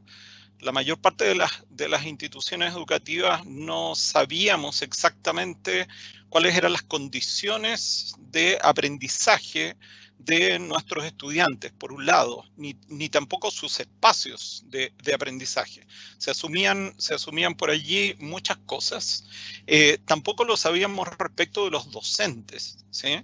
Por lo tanto, yo creo que si esto se conduce bien, vamos a irnos hacia esta combinación de tecnología y pedagogía y de información respecto de los estudiantes, inquirir más respecto de las realidades de los procesos. Eso resultaría, yo creo, muy importante. Y por lo tanto, tener mayor flexibilidad, y esto también dado respecto de los procesos. lo mencionaba Ignacio al comienzo, vamos a tener sin lugar a dudas un crecimiento de grupos etarios que no están en este momento de la universidad. Eso también plantea ciertas temáticas respecto de la flexibilidad, respecto de cómo trabajar mejor con la diversidad, ¿sí? Para mí ese es un escenario positivo. Un escenario negativo sería que volviéramos a algo que ocurrió a principios de los 2000, respecto de que la tecnología en los procesos de aprendizaje ahorra dinero, ¿sí? Es decir, cuando estábamos partiendo en Latinoamérica con el tema del e-learning y el e-learning en las universidades, finalmente se consideró de cierta manera, y ese es un temor que tengo, de que en este momento, como estamos muy focalizados en el tema de las modalidades y de la tecnología, volvamos a esta vieja idea de que la modalidad define el aprendizaje y define la enseñanza, ¿sí? Entonces, y que además la define y saldría más barata. Yo creo que yo espero que en ese sentido exista memoria, exista historia, y recordemos que ese camino fue un muy mal camino, pero duró un tiempo. Entonces, yo prefiero indudablemente quedarme con el mejor de estos escenarios. Muchas gracias, Robert. Bueno, se ha unido nuevamente nuestro colega Elmis Escribano. Elmis, te invitamos a que nos comentes tus impresiones al respecto sobre la docencia post-COVID.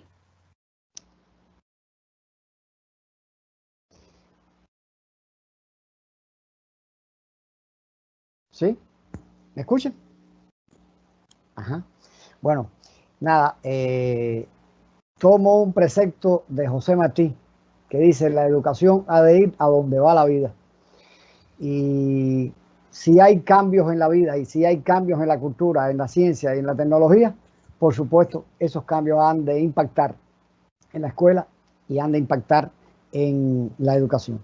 La crisis sanitaria que ha sido condicionada por la COVID-19, ha puesto a prueba no solo a las instituciones de salud y a la cobertura de las instituciones de salud, ha puesto a prueba los sistemas educativos de todas las naciones y la posibilidad de estos sistemas educativos de llegar a todos con una propuesta, con una oferta educativa con suficiente calidad, con la utilización de los recursos que nos ofrece la virtualidad, aprovechándola al máximo con todos los sentidos de la utilidad que nos representa.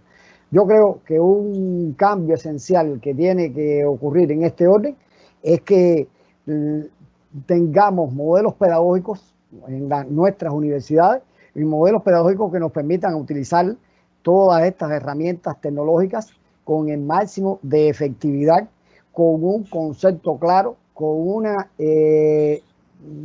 insisto, con una claridad teórica y una precisión metodológica donde nosotros podamos incorporar a esas tecnologías en un discurso de formar ciudadanos y de formar personas útiles, activas y comprometidas con su tiempo. Creo que eso es una cuestión esencial. Y lo segundo tiene que ver, el segundo cambio me parece que tiene que ver con lo que intentaba decir cuando perdí la comunicación, etcétera, y ofrezco disculpas a todos. ¿No? Es una cosa que se escapa de mis posibilidades humanas, lo que ocurrió. La segunda es la preparación profesional, la actualización que tengan los docentes, específicamente en el ramo de las competencias digitales, que era una de lo que quería referirme ahorita, y muy brevemente hago esa precisión. Yo les tenía y les había dicho que tenía para compartir con ustedes algo que me pareció muy revelador, y les decía que en el año 1900 Enrique José Barona había escrito nuestra primera reforma universitaria, y en ese año, o sea, en ese momento, Barona decía o había dicho cuál era la responsabilidad del docente universitario en año 1900. Yo he escuchado y agradezco mucho haber apreciado el discurso de mis colegas que me han antecedido, pero en buena medida, y lo que he apreciado también en algunas experiencias que he tenido, es que todavía estamos afrontando el problema que Barona criticó en el año 1900. Y miren cómo Barona lo formulaba, y esto viene muy bien para afrontar esta responsabilidad que tenemos delante ahora mismo. Dijo Varona, he pensado que nuestros profesores debían ser solamente profesores. O sea, se refería al médico, al abogado que tenían su consultorio y que iban un rato a la universidad y compartían allí su saber, pero no tenían la responsabilidad de ser un docente universitario. De ser solamente profesores, serlo en el sentido moderno, hombres dedicados a enseñar cómo se aprende, cómo se consulta, cómo se investiga, hombres que provoquen y ayuden el trabajo del estudiante, no hombres que den recetas y fórmulas al que quiere aprender en el menor tiempo la menor cantidad de ciencia, con tal de que sea la más aparatosa. Hoy un colegio, un instituto, una universidad deben ser talleres donde se trabaja, no teatros donde se declama. Y por último, decía Varona, el maestro debe saber estudiar para que sepa enseñar a estudiar. Podemos tener todas las tecnologías disponibles, colegas, a mano, pero si no logramos esto, nosotros no estamos preparando de manera activa y útil a esos ciudadanos para que puedan marchar por la vida sin apoyo, sin ajeno apoyo, sabiendo que tienen que formarse y educarse durante toda la vida. Y por último decía una línea aquí, comparto con ustedes, que también me parece reveladora. El maestro debe conocer los métodos de investigación para enseñar a aplicarlos. O sea, esa es la concepción del docente moderno que decía Varona en el año 1900 y que hoy sencillamente las condiciones han subrayado, han agudizado aquellas contradicciones y sigue siendo la misma función. Hoy apoyado con tecnología, apoyado con otros recursos, pero hay que brindar educación de calidad y brindarla a todos. Elmis, muchas gracias. Has hecho un excelente cierre en este sentido, ubicando y además haciendo una correlación entre lo que conversábamos referido a las competencias actuales del docente y al desafío indiscutible que tenemos post pandemia. Me queda Ana María. Ana María desde la Universidad de San Carlos de Guatemala. Gracias, Damaris. Como han dicho mis colegas, esto nos vino a dar un giro de 180 grados en nuestro ejercicio docente en las universidades.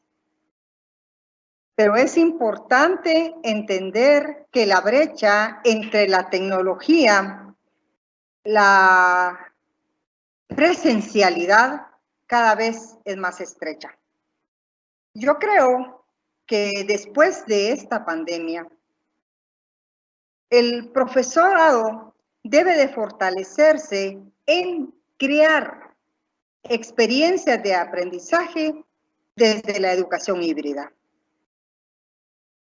y fortalecer en los estudiantes un desarrollo digital. Los estudiantes tienen conocimiento de la tecnología, pero no para la academia. Entonces es ahí donde esta es la oportunidad para fortalecer en ellos ese desarrollo tecnológico para su academia y que les permita desarrollarse como ciudadanos en una sociedad digital. Pero además, el profesor, con este bombardeo de herramientas, debe de ser competente para seleccionar aquellas herramientas que le son útiles a él para la planificación de su asignatura. La pospandemia nos ha venido a indicar, tenemos que cambiar, tenemos que utilizar otras herramientas, pero herramientas, porque la educación es esa interacción que se da en esa actuar de una clase. En este momento, creo que es importante la adecuada selección de las herramientas, la creación de experiencias de aprendizaje híbridas y el fortalecimiento del estudiante en cuanto a su quehacer tecnológico. Muchas gracias, Ana, muchas gracias. Bueno, podríamos decir en síntesis que hemos estado ubicando la relevancia que tiene la tecnología como apoyo al proceso de enseñanza-aprendizaje, pero indiscutiblemente siempre sustentado desde la gestión del profesor en el proceso de planificación, en el proceso de selección de estrategias que sean indiscutiblemente y que estén acorde a las características y a las necesidades de nuestros estudiantes. Agradezco a los 4 colegas. Vamos en aras del tiempo y demás a realizar nuestro cierre, que está ubicado fundamentalmente en que a partir de lo que hemos estado conversando, ustedes puedan emitir alguna reflexión, algún comentario a partir de lo que ha dicho otro colega o algún mensaje desde el tema que hemos venido abordando, que es precisamente la innovación en la docencia universitaria. Vamos entonces a iniciar con la doctora Olga. Adelante.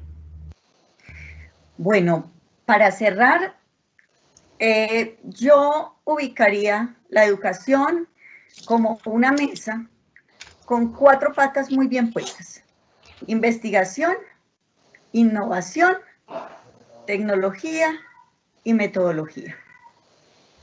Bien equilibradas para que desarrollemos un proceso formativo como debe ser, con el estudiante como centro del proceso de aprendizaje, pero con el docente maestro, en todo el sentido de la palabra, como diseñador del proceso de enseñanza. Esa es mi reflexión final. Gracias. Muchas gracias, Olga. Muchas gracias. Ubicamos desde lo que tú dices la relevancia que tiene el docente desde su protagonismo en función de ubicar todas aquellas acciones didácticas, pedagógicas para el desarrollo del aprendizaje, para el desarrollo integral del sujeto. Elmis, ¿qué podrías compartirnos en estos momentos finales? Sí, bueno, sigo agradeciendo la posibilidad de haber compartido y haber escuchado a todos los colegas que, por supuesto, no hubiera tenido la posibilidad si no hubiera sido por este medio de haberlos conocido y haber escuchado tan injundiosas intervenciones. Yo sencillamente quiero insistir en uno de los pilares que constituyen, a mi modo de ver, de las prioridades para la educación en todos los niveles. En muchas ocasiones miramos solamente dentro de la universidad y, por supuesto, cuando nos entran nuestros estudiantes a la universidad, sufrimos sus diferencias, su diversidad de formación, la carencia que en muchas ocasiones tienen sus plataformas, sus recursos culturales.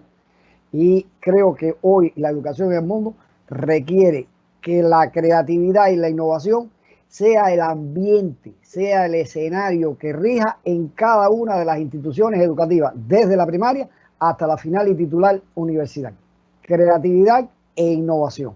Si usted no vive en un ambiente de creatividad e innovación, como sociedad, como institución, como escuela, no puede entonces pedirlo, no puede lograrlo en un programa en particular, en una asignatura en particular, aunque el profesor sea un mago. Eso no es posible. Tiene que haber un ámbito favorable que lo estimule y que lo recree. Creatividad e innovación. Y no podría terminar si no felicito en particular a los 2 editores, al doctor Ignacio y a la doctora Damaris, por una obra tan bien conformada. Me permito dar ese criterio, ya yo lo estuve leyendo. Yo dispuse de un PDF que gentilmente me enviaron. Estuve leyendo el libro, me pareció un libro muy bien estructurado, muy útil y por sobre todo muy atinado en función de lo que pide y de lo que trata de fomentar el magíster en educación superior de la Universidad Andrés Bello. Entonces eso me parece muy bien. Que terminen con un trabajo y que ese trabajo sea un proyecto de innovación está dentro de la lógica de lo que nosotros estamos hablando. Está dentro de la lógica de lo que hay que fomentar, de lo que hay que insistir. Y todo eso, colegas, le añado un último elemento para estar ya en paz con todo lo que yo quería decir. Es la investigación como columna vertebral de los procesos de la universidad y como base que produce y propone conocimiento, propone información, uso de la información, y esa información en todos los procesos de formación que deben existir tiene que ser actualizada, tiene que ser pertinente y tiene que estar en función de las necesidades que se generen en cada uno de nuestros estudiantes en cada uno de los tipos de cursos que nosotros dispensamos y ofrecemos. Gestión de la calidad, investigación, creatividad e innovación. Esa es, a mi modo de ver, los puntos vitales por los que yo votaría siempre. Muchas gracias, Helmi. Muchas gracias además por ese amor que vas transmitiendo cuando vas expresando tus ideas. Gracias. Ana María, y felicidades por el... escucharte, perdón. Muchas gracias, Damaris, por permitirme este espacio. Yo quiero iniciar felicitando a los autores del libro. Lo leí y me reflejo en cada una de esas experiencias. Y considero que lo que sucede en Chile también sucede en Guatemala. ¿Sí? Hay interés de mejorar esos procesos de enseñanza-aprendizaje en las aulas universitarias.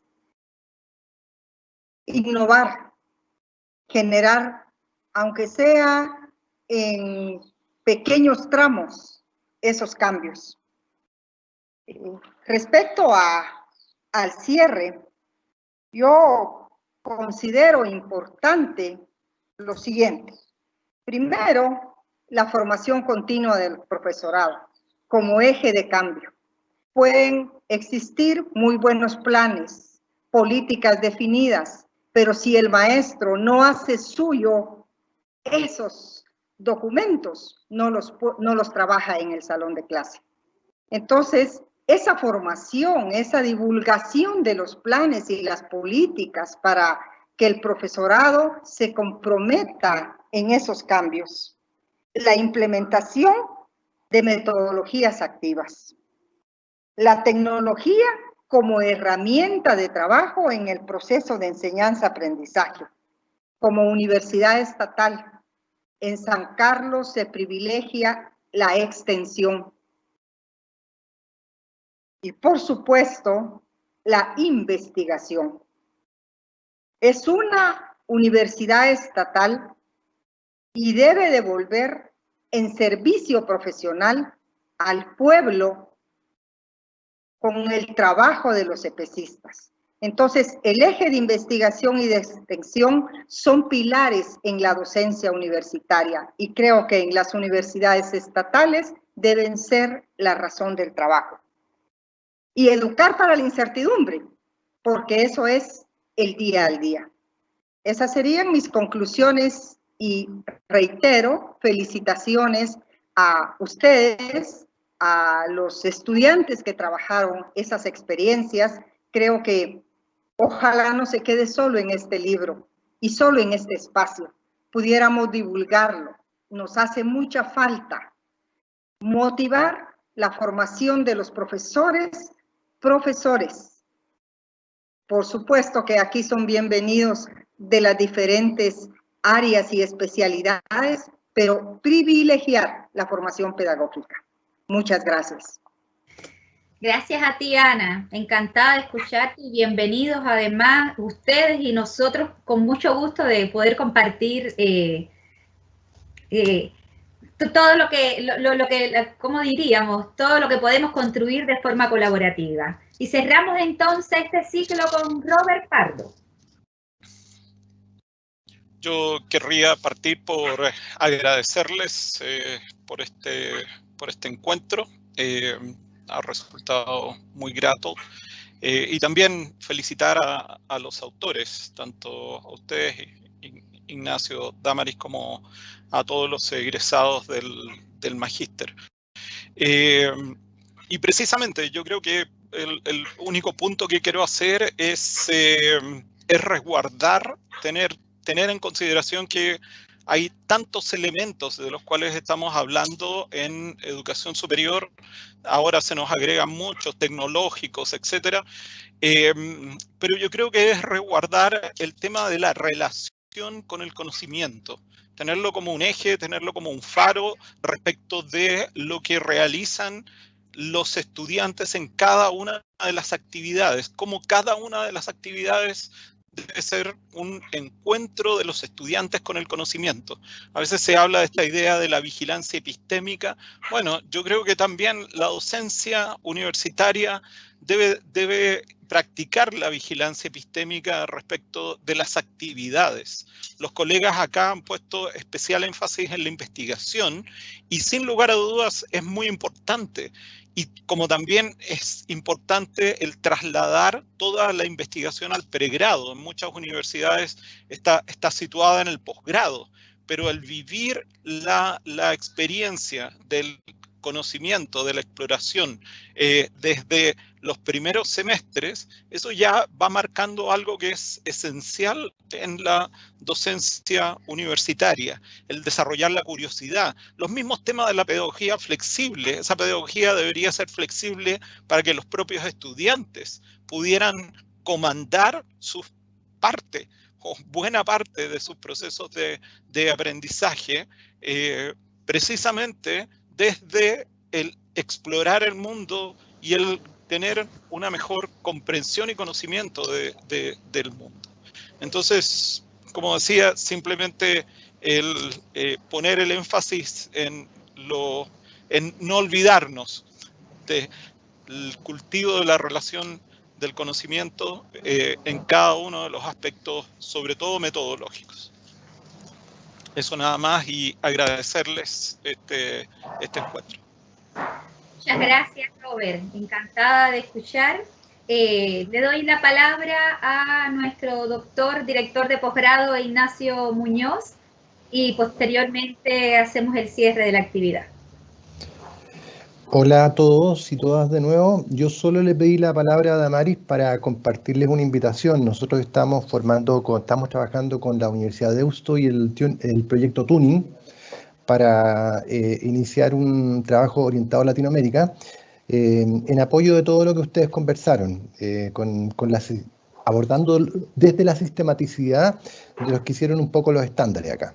Y en ese contexto estamos formando una comunidad de colegas que ha participado en una serie de webinars y le pedí la palabra a la Damaris para invitarlos a todos ustedes que son colegas, nuestros alumnos también son docentes universitarios, para los siguientes webinars que tenemos. Así que nada, pues, por mi lado, agradecimiento particularmente a los alumnos que están por ahí, los que hicieron el libro y los que están mirando con un entusiasmo, espero, enorme. Chao, gracias. Gracias, Ignacio. Bueno, gracias a todos los colegas. Yo creo que el mejor cierre es el que hemos realizado durante cada una de las intervenciones, ubicando desde el contexto latinoamericano, cómo estamos mirando nuestra universidad en función del desarrollo progresivo, en función centrado en el estudiante, pero sobre todo centrado en él de manera integral como ese ser único e irrepetible, pero sobre todo como ese sujeto que, como en un momento dijo Elmis, es un ser humano que requiere ese acompañamiento y ese fortalecimiento para indiscutiblemente desde allí, cuando uno es un buen ser humano, uno puede ser un excelente profesional. Muchas gracias también por sus aportes en función del desempeño o desde el rol y desde los desafíos del docente pedagogo.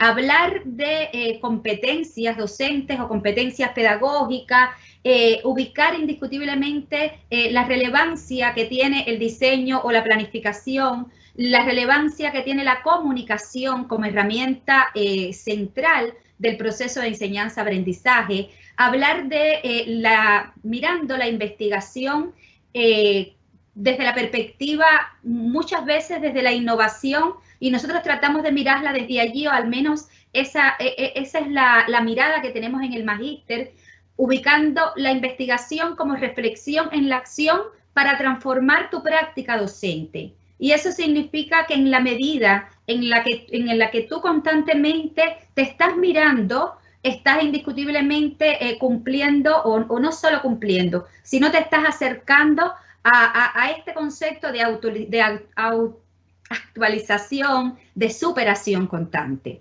Desde allí, muy agradecidos.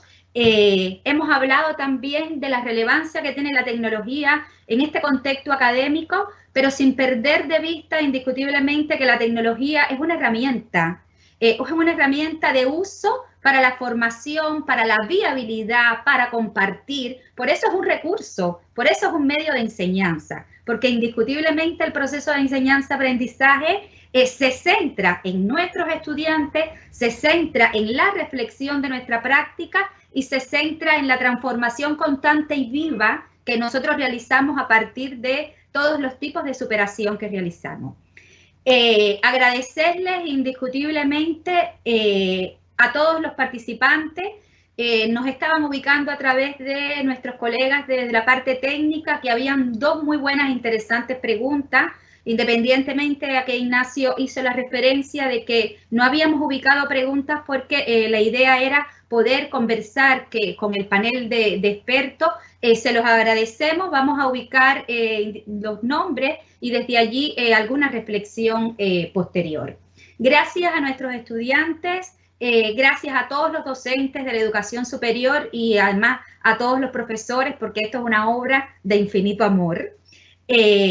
Gracias a los 4 colegas de otros contextos universitarios, gracias indiscutiblemente por sus aportes, por sus reflexiones, por leer la construcción de esta obra realizada por nuestros estudiantes y desde allí por pensar inclusive en otros proyectos que van a fortalecer el trabajo de todos. Gracias también a la Red Latinoamericana de Liderazgo y de Práctica Docente, RILPE, porque las colegas Ana María y las colegas Olga, y bueno, Ignacio y yo por acá por la Universidad Andrés Bello pertenecemos a esta red que busca, y yo creo que es uno de los principales elementos que estamos ubicando y que todos nosotros hemos dicho en algún momento. Estamos en espacios de colaboración profesional.